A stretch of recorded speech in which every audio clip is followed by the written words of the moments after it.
За орой мэндийг хүргэе. За Facebook сошиал дээр яваад байгаа нэг хоёр мэдээллийн талаар хэлье. За 5 хүүхэдтэй өнчин хүүхэдтэй яач ч болно гэсэн тэр мэдээлэл бол үнэхээр буруу байсан. За гэхдээ хүн нөгөө амнаас гарч байгаа зүйлс бол өөрийнх нь бодож байгаа бодлоо ямар нэгэн байдалтайгаа холсуулаад шууд ярьдаг.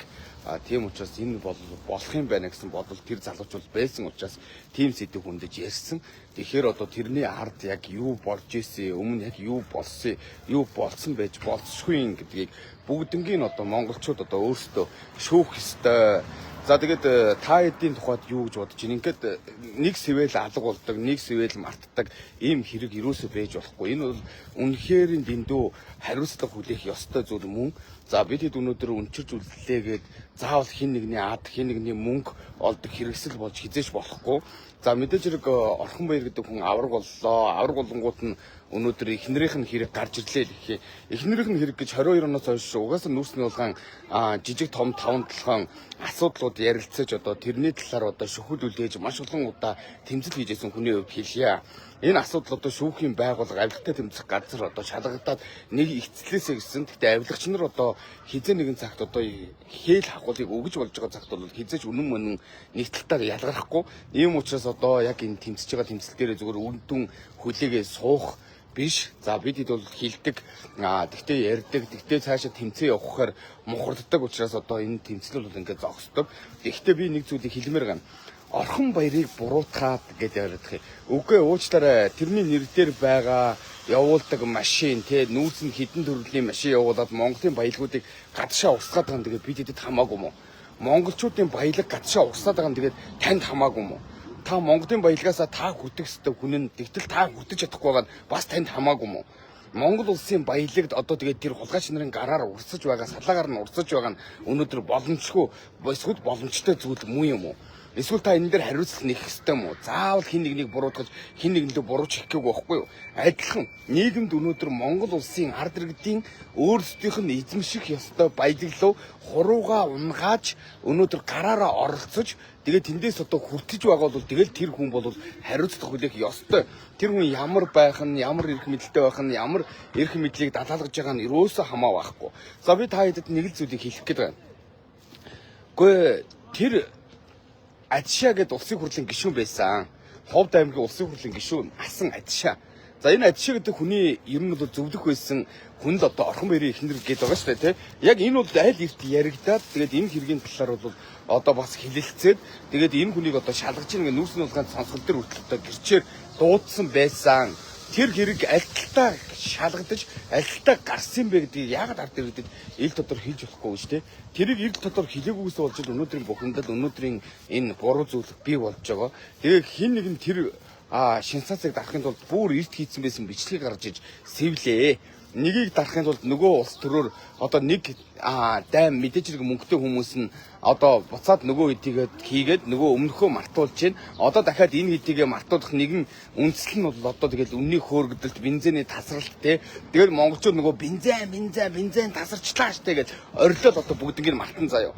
Би яг энийг мэдчихээн. Өнөө маргааш одоо та хэдийн бохимдлыг хүргэж та хэдийн анхаарлыг ондоо тишээ сарниулахын тулд одоо тэгэл эцсийн зогсоол чинь бензин шил таслах штэ. Танад хоолноосоо салах гэж байгаа юм шиг өдөр шөнөгүй өнөөдөр ундаг унаа өнөөдөр банкнд бензингүй болоход тэгэл навш болдсон штэ.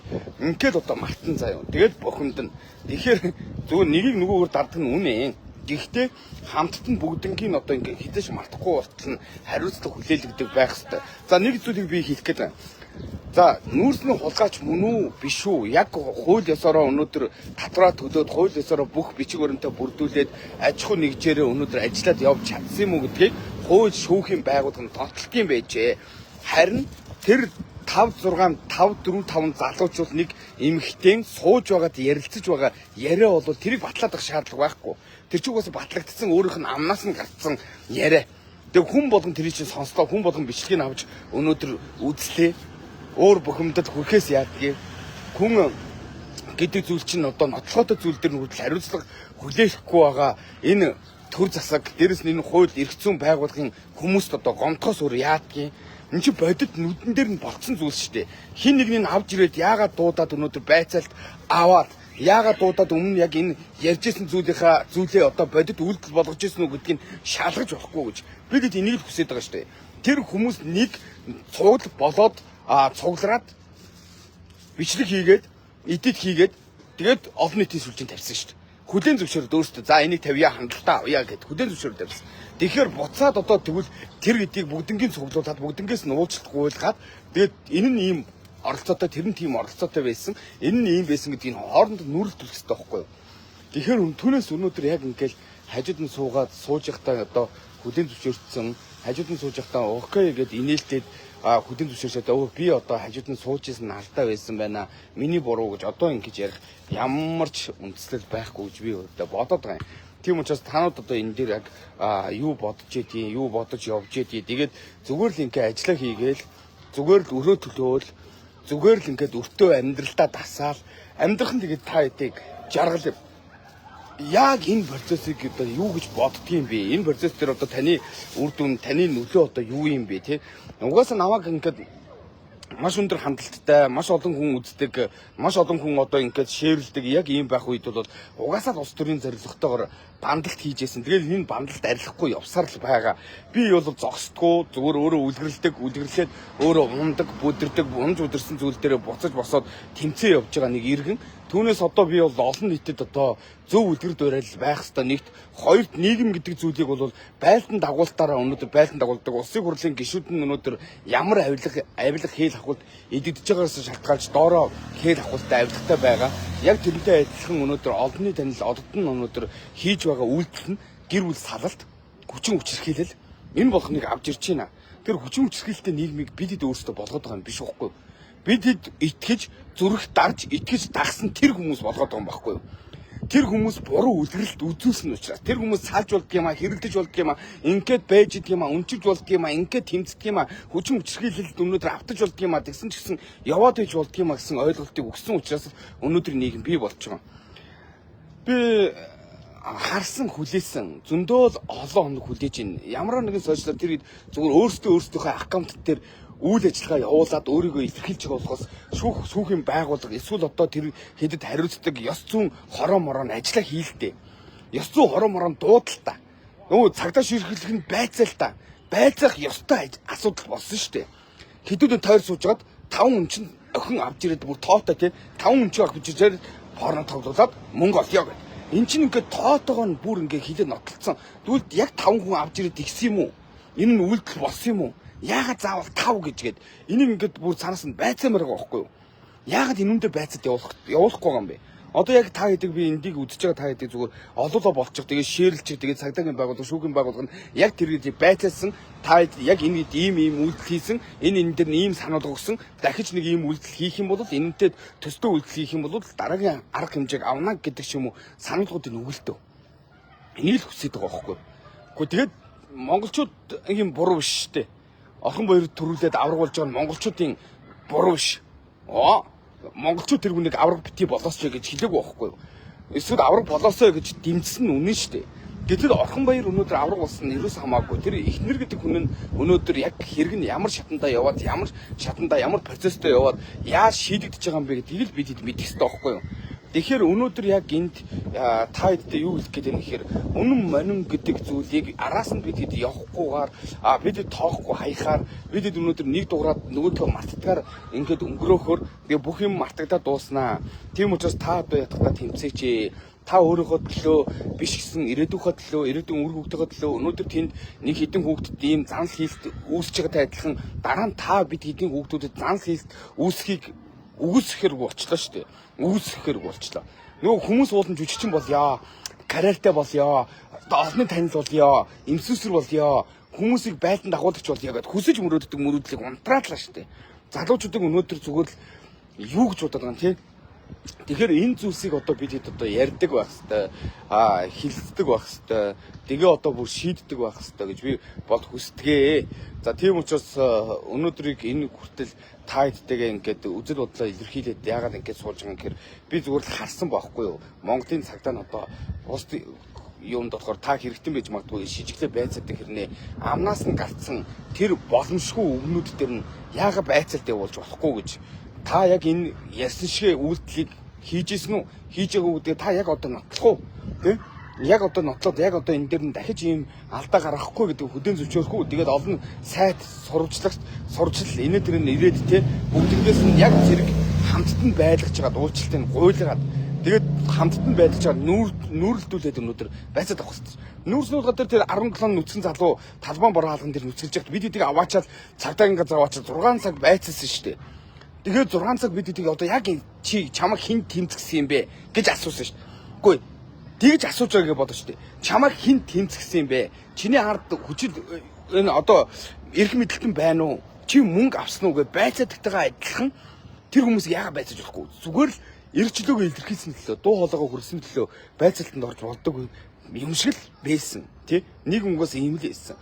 Тэгвэл одоо буцаад ийм хэрэгтэн байх болцшгүй хүмүүсийг байцаалтын явуулдаг газар нь байцаалтын явуулаасаа гэж хүсэж байгаа.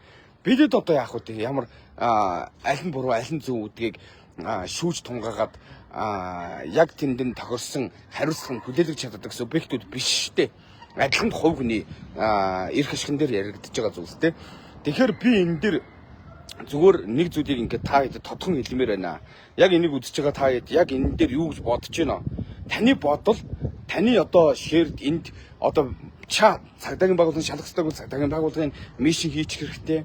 За дээрэс нь одоо тэр орхон мөрийн ихнэрийг авилгатай тэмцэх газар нь шалгасан юм уу шалгаагүй юм гэсэн мэдээллийг бид хэд авах ёстой. За энийг цаашаа хөөцөлтөд явах ёстой. Бид эдийг хамгаалах ёстой. Бид эдийн эрх ашиг бид эдийн баялагийг өнөөдөр хамгаалж үлдээх ёстой. 126 улсын хурлын гишүүд нь өнөөдөр энэ дээр үйл ажиллагаа явуулж байх ёстой байхгүй юу? Хаврын чалган дуслаа амралтандаа гарлаа гэл ард иргэдийн татвараар цалинжиж тэгээд алга болчдөг.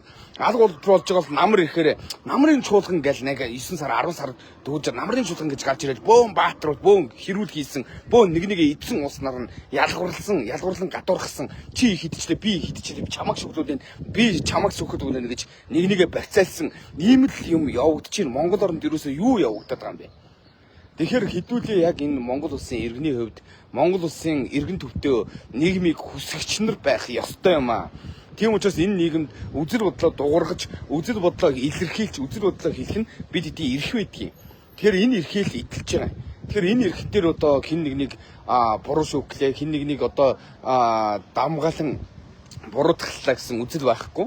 За тэгээд ер нь таны бодол яг бид бүгдийн бодол нэг талдаа шийдэгдэж байж, нэг талдаа гарч байж, нэг талдаа одоо бий болж байж энэ асуудлыг шийдэгддэг шүү монголчуудаа гэж хэлмээр санагдаад бүр ингээд боддоо л байгаа байхгүй бодлоос гарахгүй ингээд боддоо.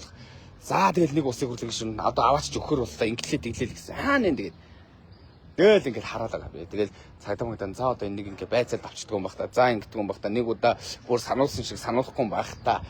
Дахиад ийм үйлдэл гаргах юм бол тэгээд хяналтанд авахгүй юм байна. Яг та хяналтанд авах хэрэгтэй байхгүй.